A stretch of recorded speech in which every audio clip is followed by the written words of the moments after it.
สบายดีทุกคนสบายดีเด้อมาน้องมานี่ของงานก็ฟิวเนาะแล้วก็มีแบงค์มาเป็นพี่เลี้ยงฟิวแน่กบนำเนาะจ้าก็แข่งของงานนึกบอลหรอกบไม่ได้มาเอาฟิวนะมาเอาผู้สาวหยอกเป็นได้ต้องลงทะเบียนยังบอกโมโมเดลเดี๋ยวน้องสิพาเข้าไปเลยสิใครพูดก่อนเนาะได้มาเข้ามาถ่ายกูก่อนเชื่อว่าถ่ายกูก่อนถ่ายกูก่อนเลยจ้ะ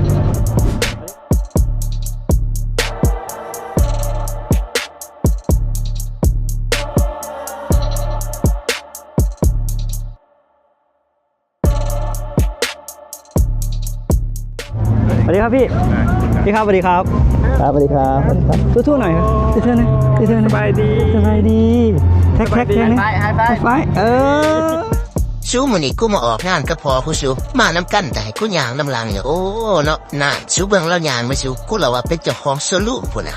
พ่อจะยางดีๆพอเฮาเป็นแขกรับเสิร์ฟได้พอเขาบ่ได้เป็นหัวหน้าโซลูได้มาน้ำกันแต่ว่ายางป้ากูอีชูจักเอากูมายังดอกตอนนี้ฟิวกำลังตื่นตาตื่นใจกับงานอยู่เนาะเห็น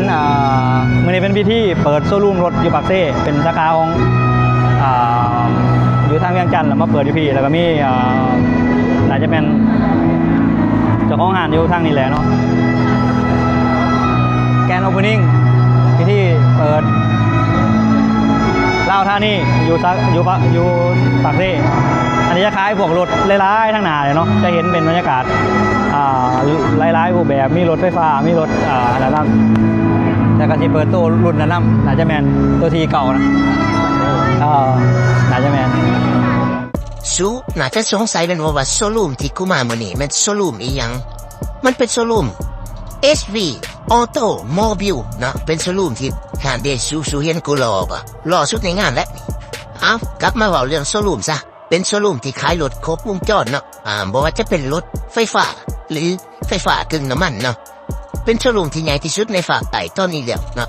ผู้ใดสนใจเขามาเลยเนาะแต่พอกูนี่บ่สนใจแต่กูเบิ่งเลยมางานนี่มวนอย่างเดียวนะพอกู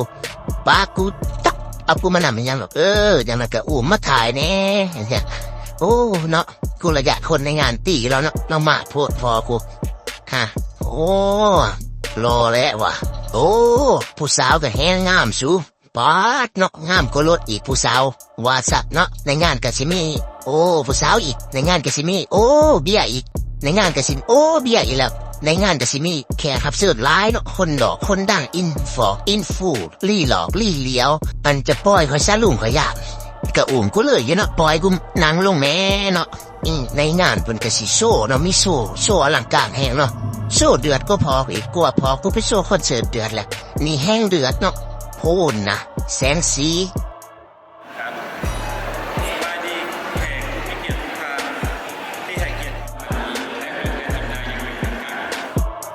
หลังจากเป็นกาวเปิดงานโชว์รูม SV Automobile แล้วปุ๊บเนาะพอกูก็ตบมืออย่างใหญ่เนาะจักเป็นฟังยังเลยบ่เนาะเห็นรถงามๆนี่ชูเบิ่งเลยพอกูต้องมาลองแหละไก่ปุ๊บไก่กระเจโคตรทันสมัยอันนี้นั่งได้ป่ะนั่งได้แอร์ยังซ้ำเลยระบบฟังก์ชันมันจะใส่ในการบังคับตัวนี้แม่นแบบว่าเขาเลือกขับโบเก่งอะนะเขาขับออกบ่ได้บูวิทเขาสามารถใส่อันนี้คำสั่งแล้วให้มันขับออกให้เอาเองก็ได้หรือว่าถอยไปจอดให้เอาเองก็ได้เขาขับบอลแคบๆเขากาวเขาขับรถโบเก่งตอบโจทย์เลยมันถอยเขาไปจอดให้เขาเลยถ้าประตูพันเนี่ยจอก็สีเขียวสีเขียวมันบ่เด้อเรื่องนี้วะว้าวโอ้เรื่องนี้มาบรรยากาศต้นนี่กะลุงตาหนึ่งกับลุงเก๋เนาะกำลังสัมภาษณ์พอคุณน้องเสียน้อยนั่นสัมภาษณ์พอแต่กับปอยกูยางลินจ้า